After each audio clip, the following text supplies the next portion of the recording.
எல்லாம் எப்படி இருக்கீங்க? அது ஏன் கேட்குறீங்க? இப்போ தான் வந்தேன் நான்.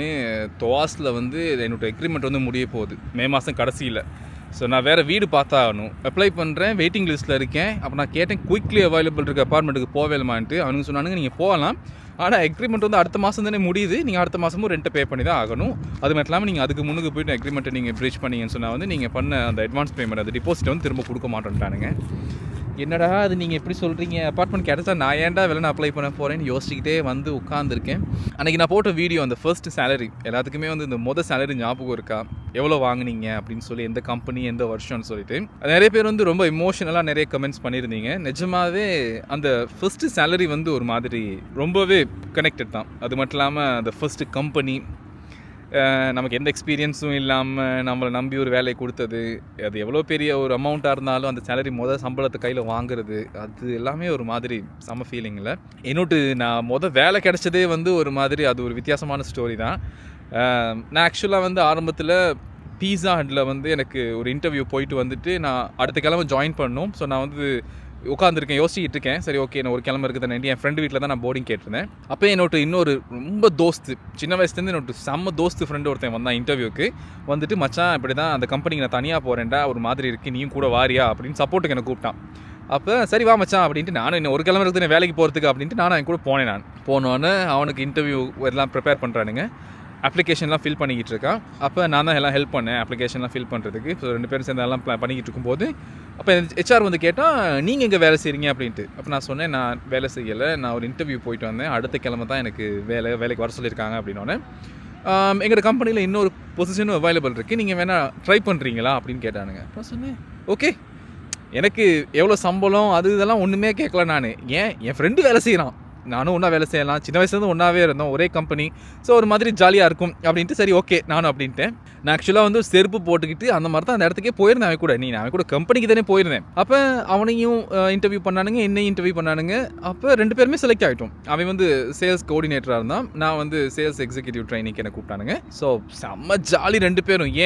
ஒரே போர்டிங்கில், அண்ட் அவன் கொஞ்ச நாளில் போர்டிங் மாறி போயிட்டான். ஸோ எப்படியோ நாளைக்கு வேலைக்கு போகிறோம், ஒரே போர்டிங்லேருந்து சின்ன வயசுலேருந்து ஒன்றா விளையாண்டு, அதாவது நானும் அவனும் கிரேட் 1 அதுக்கு முன்னுக்கு இருந்தே ஃப்ரெண்ட்ஸ் அந்த மாதிரி. ஸோ அப்படி இருக்கும்போது அப்படி ஃப்ரெண்டோட ஒரேடியாக வேலைக்கு போகிறது ஒரு மாதிரி ஃபன் தானே. அப்போ ஒரே செம்ம சந்தோஷம். அப்புறம் அந்த வேலைக்கு கால் பண்ணி சொல்லிட்டேன், இப்படி தான் எனக்கு வேற ஒரு இன்டர்வியூவில் நான் செலக்ட் ஆகிட்டேன், அதனால் நாங்கள் வரல அப்படின்ட்டு. அப்போ வேலைக்கு போனேன். மாதம் எனக்கு சிங்களமும் தெரியாது, ஒன்றும் தெரியாது. அவன் சரி கொஞ்சம் சிங்களம் பேசுவான். என்கிட்ட வந்து எல்லாருமே சொல்லி இந்த ஊத்த பேச்சில் தான் வந்து சொன்னானுங்க. அதாவது இன்னொருத்தன்ட்டு போய் அதை சொல்லி இதை சொல்லி, நமக்கு தான் ஒரு மீனிங் ஒன்றும் தெரியாது. நானும் கண்ட வாக்கில் போய்ட்டு எல்லாத்தையும் பேசுவேன், எல்லோரும் கேட்க பக்கம் சிரிப்பானுங்க. ஏன்னா நான் எங்களோட ஆக்சென்ட்டும் அந்த மாதிரி இருக்கும், நான் சொல்கிறது எனக்கு புரிஞ்சிருச்சு, நான் சிங்களமே தெரியாமல் தான் பேசிக்கிட்டு இருக்கேன் அப்படின்னு. இன்றைக்கி வரைக்கும் நான் வந்து சிங்களத்தில் ஃப்ளூவெண்ட் இல்லை, பேசுவேன் ஆனால் ஃப்ளூவெண்ட் இல்லை. ஒரு மாதிரி சம்டைம்ஸ் டாம் வேணுமா அந்த மாதிரி போய்கிட்டே இருக்கும். ஸோ மாதம் வந்து வேலையும் பெருசாக அந்த மாதிரி இல்லை, ஒரு மாதிரி ட்ரைனிங் மாதிரி தான் போய்கிட்டு இருந்துச்சு, சும்மா எல்லாம் சொல்லி கொடுத்துட்டு இருந்தாங்க. அண்டு மாதம் சம்பளம் வந்துருச்சு 17,500 ரூபா. இபிஎஃப் இடிஎஃப் எல்லாத்தையும் வெட்டி 14,800 ரூபா எனக்கு பேங்க்கு விழுந்துச்சு. செம்ம ஜாலி எனக்கு. அப்போ நான் வந்து போர்டிங் காசு 8,000 ரூபா கொடுத்தேன், சாப்பாட்டுக்கு தங்குறதுக்கு சேர்த்து 3 நேரம் சாப்பாடோட. ஸோ கொழும்புல எல்லாத்துக்கும் தெரியும் தானே, 3 நேரம் சாப்பாடு தங்குறது. இவன் 2016லையும் 8,000ங்கிறது குவைட் ரீசனபிள், ரொம்பவே ரீசனபிள். ஸோ எனக்கு இவ்வளோ தான் சம்பளம் அங்கிள், எனக்கு இதுக்கு மேலே கொடுக்க முடியாது அப்படின்னா அவரும் அதை ஒத்துக்கிட்டு ஓகே 8,000 போதும் அப்படின்ட்டாங்க. அப்போ நான் 8,000 கொடுத்தேன், மிச்சம் 6,800 ரூபா இருந்துச்சு. அதில் வந்து அம்மாவுக்கு ஒரு 2,000 ரூபா அனுப்புனேன். அதுக்கப்புறம் எனக்கு இந்த பஸ்ஸுக்கு வச்சுக்கிறது, அங்கே பக்கத்தில் வந்து ஒரு கடை ஒன்று இருந்துச்சு. அந்த கடையில் வந்து ஒரு மாதிரி கொஞ்சம் பழைய ட்ரெஸ் மாதிரி விற்பாங்க. பழைய ட்ரெஸ்ன்னு சொன்னால் வந்து யூஸ்ட் இல்லை, ஆனால் கொஞ்சம் அவுடேட்டட் மாதிரி இருக்கும், கொஞ்சம் பெக்கியாக அந்த மாதிரி இருக்கும். 250 ரூபா 300 ரூபாய்க்கு இருக்கும் டிஷர்ட். ஸோ அங்கே போய்ட்டு ஒரு 1-2 டிஷர்ட் வாங்கிக்கிறது, ஷார்ட்ஸ் ஒன்று வாங்கிக்கிறது, அப்படி ஒரு மாதிரி அந்த சேலரி அப்படியே முடிஞ்சிடும் 14,800 ரூபா. அதுக்கு மேலே என்னால் எதுவுமே பட்ஜெட் பண்ண முடியல, அப்படியே ஜாலியாக போய்கிட்டு இருந்துச்சு. அப்புறம் ஒரு நாள் வந்தான் எங்களோட கம்பெனிக்கு ஒருத்தன் வந்து, சார் கிரெடிட் கார்டு வாங்கிக்கிறீங்களா அப்படின்னா. நான் கேட்டேன் நாளாக வாங்கிக்கலாமா, நான் வேலைக்கு ஜாயின் பண்ணியே 3 மாதம் தான் அப்படின்னோடனே, அதெல்லாம் பிரச்சனை இல்லை, நீங்கள் 3 மாதம் பே ஸ்லிப் மட்டும் தாங்க, நான் கிரெடிட் கார்டு கொடுத்துட்றேன் அப்படின்னா. அப்போ என்னென்ன இருக்குது அப்படின்னோடனே, எனக்கு அது வரைக்கும் வாழ்க்கையில் கிரெடிட் கார்டுங்கிறது என்ன, எப்படி யூஸ் பண்ணணும் ஒன்றுமே தெரியாது. இதுக்கு முன்னுக்கு எங்கள் வீட்டிலலாம் யாருமே பேங்க் அக்கௌண்ட்டே எங்கள் அம்மா திறக்கிறதே வந்து ரொம்ப நாளைக்கு அப்புறம் தான் திறந்தாங்க. ஸோ அப்படி இருக்கும்போது கிரெடிட் கார்டு பற்றி எனக்கு தெரியறதுக்கு சான்ஸே இல்லை. ஸோ 35,000 வரைக்கும் உங்களுக்கு நாங்கள் இது தருவோம், லிமிட் தருவோம். எங்கே வேணாலும் ஸ்வைப் பண்ணிக்கலாம், பிரச்சனையே இல்லை.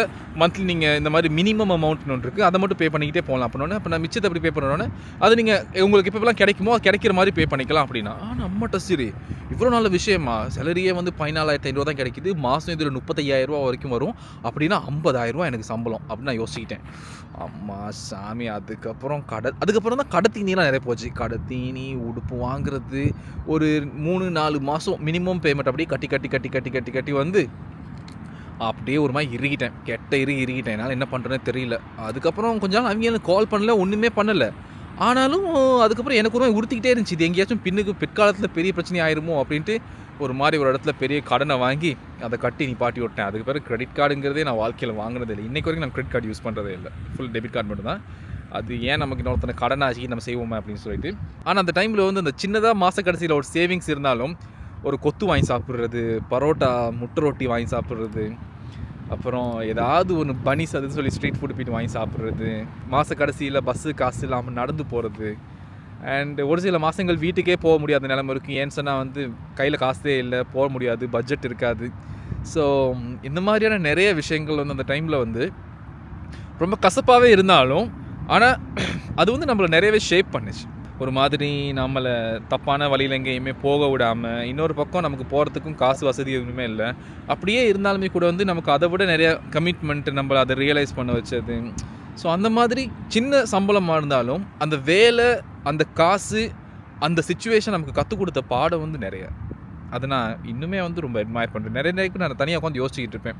அந்த டைமில் நீ வந்து 15,000 வச்சுக்கிட்டு அவ்வளோ மெச்சம் அடித்ததானே, அவ்வளோ விஷயங்கள் ஏதோ ட்ரை பண்ணி செஞ்சதானே, ஏதோ பண்ணேன். ஸோ அதை வச்சுக்கிட்டு கொஞ்சம் கொஞ்சமாக காசு சேர்த்து தான் அதுக்கப்புறம் நான் வந்து என்னோடய ஹையர் ஸ்டடீஸ்லாம் பண்ண ஆரம்பித்தேன் காலப்போக்கில். ஸோ ரொம்ப ஒரு ஜாலியான ஒரு டைம் பீரியட் தான். ஒரு பாயிண்டில் நம்ம வந்து அதெல்லாம் க்ராஸ் பண்ணி வரும்போது நம்மளோட கடந்த கால வாழ்க்கையை நினச்சி தான் நம்ம சந்தோஷப்படுறோம். இப்போ இருக்க ப்ரெசென்ட் லைஃப்பில் எல்லாமே எப்படி இருந்தாலுமே கூட அந்த டைமில் நம்ம வந்து வழி தவறி போகாமல் எல்லாமே வந்து ஒரு மாதிரி நம்மளை கண்ட்ரோலில் வச்சுக்கிட்டு எந்த இடத்துலையுமே வந்து ஒரு தப்பாக நடந்துக்காமல், லைக் காசை நம்ம நிறையா வீண் செலவு செய்யாமல், வேறு எதுக்கும் நம்ம அடிமையாகாமல், ஒரு மாதிரி நம்மளை ஒரு மாதிரி ஒரு டிசிப்ளின்குள்ளே வச்சுக்கிட்டு நம்ம லைஃப்பை வந்து நம்ம கொண்டு போகிறது வந்து சீரியஸாக நம்ம வந்து பாராட்டிக்கணும். நிறைய விஷயங்களை நம்ம அப்ரிஷியேட் பண்ணிக்கணும். அதே மாதிரி நான் ஸ்ரீலங்காலேருந்து வர்றதுக்கு முன்னாடி நான் அந்த கம்பெனிக்கு போனேன். நான் போயிட்டு பேசிவிட்டு கழிச்சிட்டு தேங்க் பண்ணிவிட்டு, அண்ட் என் கூட அந்த டைமில் வேலை செஞ்ச ஒரு ஸ்டாஃப் இன்னும் வேலை செய்கிறாங்க. கிட்டத்தட்ட 15 வருஷத்துக்கு மேலே வேலை செய்கிறாங்களாம். கல்யாணம் பண்ணி பசங்க எல்லாமே இருக்காங்களாம். பட் இன்னும் அந்த கம்பெனிலே அவ்வளோ லாயலாக வேலை செய்கிறாங்க. ஸோ நான் எல்லாரையும் பார்த்தேன், எல்லாருக்கும் எனக்கு ஞாபகம் இருக்குது. அன்னைக்கு இருந்த எல்லாத்துக்கும் இன்றைக்கி இருக்கவங்களுக்கு எல்லாம் ஞாபகம் இருக்குது. ஸ்பெஷலி டிரெக்டர்ஸ் 2 பேத்துக்குமே எனக்கு ஞாபகம் இருக்குது. ஸோ அது ஒரு மாதிரி பியூட்டிஃபுல்லான மூமெண்ட். உங்களோட சேலரியில் நீங்கள் என்ன பண்ணீங்க ஞாபகம் இருக்கா? என்னென்ன மாதிரி செலவழிச்சிங்க? வீட்டில் அதை எப்படி பார்த்தாங்க? அந்த கம்பெனி உங்களுக்கு ஞாபகம் இருக்கா? இன்னும் அந்த கம்பெனியோட ட்ரஸ்ட்டில் இருக்கீங்களா அப்படிங்கிறது கீழே கமெண்ட்டில் கொடுங்க காய்ஸ். எனக்கு ரொம்ப குளிருது, நான் வீட்டுக்கு போகிறேன். இல்லைனா வந்து ஒரு மாதிரி உறைஞ்சிருவேன். எங்கேயோ புதுசாக ஒரு இடத்துல வந்து உட்காந்துருக்கேன், எனக்கே தெரியல இது என்ன, இது வந்து ஒரு யூனிவர்சிட்டியாக முன்னுக்கு இருக்குது, இல்லைனா அப்பார்ட்மெண்ட்டாக, ஒன்றுமே புரியல. ஸோ நான் அப்படியே போயிட்டு மெதுவாக ட்ராம் எடுத்து வீட்டுக்கு கிளம்புறேன் காய்ஸ். அண்ட் இந்த வீடியோ பிடிச்சிருந்துச்சுன்னா சப்ஸ்கிரைப் பண்ணுங்கள். See you.